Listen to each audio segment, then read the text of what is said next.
நண்பர்களுக்கு வணக்கம். ஆரோக்கிய ஆபீஸ்ல இருந்து உங்கள் ஆரோக்கிய ராணி பேசுறேன். இப்போ தமிழ்நாட்டுல பரபரப்பா பேசப்படுற விஷயம் என்னன்னா, டங்ஸ்டன் சுரங்கம் அமைப்பது பற்றி தான். இப்ப இந்த டங்ஸ்டன் என்றால் என்ன? இப்ப நம்ம சின்ன வயசுல ஆசிரியர்கள் நமக்கு பாடம் எடுக்கும்போது ஒரு குண்டு பல்பை காட்டி சொல்லுவாங்க, இதற்கு கீழே இருக்கிற இழை தான் டங்ஸ்டன் இழை, இதை வச்சுதான் இந்த பல்பு ஒளிருது அப்படின்னு சொல்லுவாங்க. அதற்கப்புறம் டங்ஸ்டனுடைய பயன்பாடுகளை பார்த்தா நிறைய இருக்குது. இப்போ கட்டிங், ட்ரில்லிங் போன்றதெல்லாம் அது பண்ணுது. டங்ஸ்டன் பாறைகளை துளைக்கக்கூடிய அளவிற்கு இது வலிமையானது. இரும்பை விட அதிக வெப்பத்தை தாங்கக்கூடியது. அதனால ஏவுகணைகள் செலுத்துவதற்கெல்லாம் டங்ஸ்டன் பயன்படுத்தப்படுகிறது. விமானங்களின் பகுதிகளுக்கும் இது பயன்படுத்தப்படுகிறது. துப்பாக்கிகளின் தோட்டாக்களுக்கு பயன்படுத்தப்படுகிறது. கதிரியக்கம், சேட்டலைட்டு, அறுவை சிகிச்சை எல்லாத்துக்குமே டங்ஸ்டனுடைய பயன்பாடுகள் அதிகம்.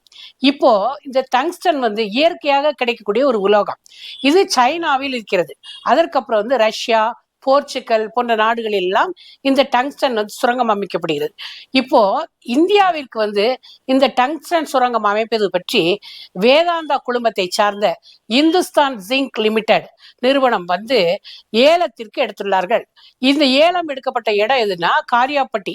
இந்த பகுதியில 5000 ஏக்கர் பரப்பளவு உள்ள நிலத்தை எடுத்து இவங்க டங்ஸ்டன் சுரங்கம் அமைக்கலாம் அப்படின்னு பார்த்து நிறைய பரிசோதனைகள் எல்லாம் செய்யறாங்க. இதனால என்ன ஆகுதுன்னா, காரியாப்பட்டி, வெள்ளாளப்பட்டி, அரிட்டாப்பட்டி, மீனாட்சிபுரம் போன்ற 11 கிராமங்கள் இதனால பாதிக்கப்படுது. இது இந்த அரிட்டாப்பட்டி கிராமம் இயற்கை எழில் கொஞ்சம் கிராமம். அது மட்டும் இல்லாது சமணப்படுகைகள், குடைவரை கோயில்கள், இந்த பிராமி எழுத்துக்களில் எழுதப்பட்ட கல்வெட்டுக்கள் இவையெல்லாம் இருக்குது. வரலாற்று சிறப்பு மிக்க இடமாக இது கருதப்படுகிறது. 2022 இந்த பல்லுயிர் இனப்பெருக்கத்தை பகுதியாக இந்த இடத்தை அரிட்டாப்பட்டி கிராமத்தில் ஒரு பகுதியை அறிவித்திருக்கிறார்கள். அழிவின் விளிம்பில் இருக்கும் பறவைகள், விலங்குகளை பாதுகாப்பிற்காக இந்த இடம் அமைக்கப்பட்டது. இப்போ மார்க் பண்ணிருக்காங்கல்ல, இந்த டங்ஸ்டன் சுரங்கம் அமைக்கணும்னு, அந்த எல்லைக்குள்ளதான் இந்த இடங்கள்லாம் வருது. அப்போ எல்லாமே அழிந்து போய்விடக்கூடிய ஒரு நிலை இருக்கிறது. இப்போ ஏன்னு கேட்டா, டங்ஸ்டனுடைய பயன்பாடு அதிகம். அதனால டங்ஸ்டன் சுரங்கம் அமைக்கணும் அப்படின்னு சொல்றாங்க.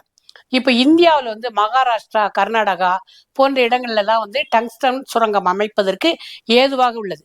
அங்கு டங்ஸ்டன் வெட்டி எடுக்கப்படுகிற அளவு அதிகமா இருக்குது. தமிழ்நாட்டுல அரிட்டாப்பட்டியில டங்ஸ்டன் சுரங்கம் அமைப்பதால் அதில் கிடைக்கக்கூடிய அளவு 1.5% தான். இந்த 1.5%க்காக ஒரு ஊரே அழிந்து போகிறது என்றால் அதனால் என்ன பயன்? மக்களுடைய வாழ்க்கையை சீராக்குவதற்கு தான் விஞ்ஞான வளர்ச்சி இருக்கு. மக்களுடைய வாழ்வாதாரத்தை அழித்து விட்டு அதனால் விஞ்ஞானம் வளர்கிறது என்றால் அதனால் என்ன பிரயோஜனம்?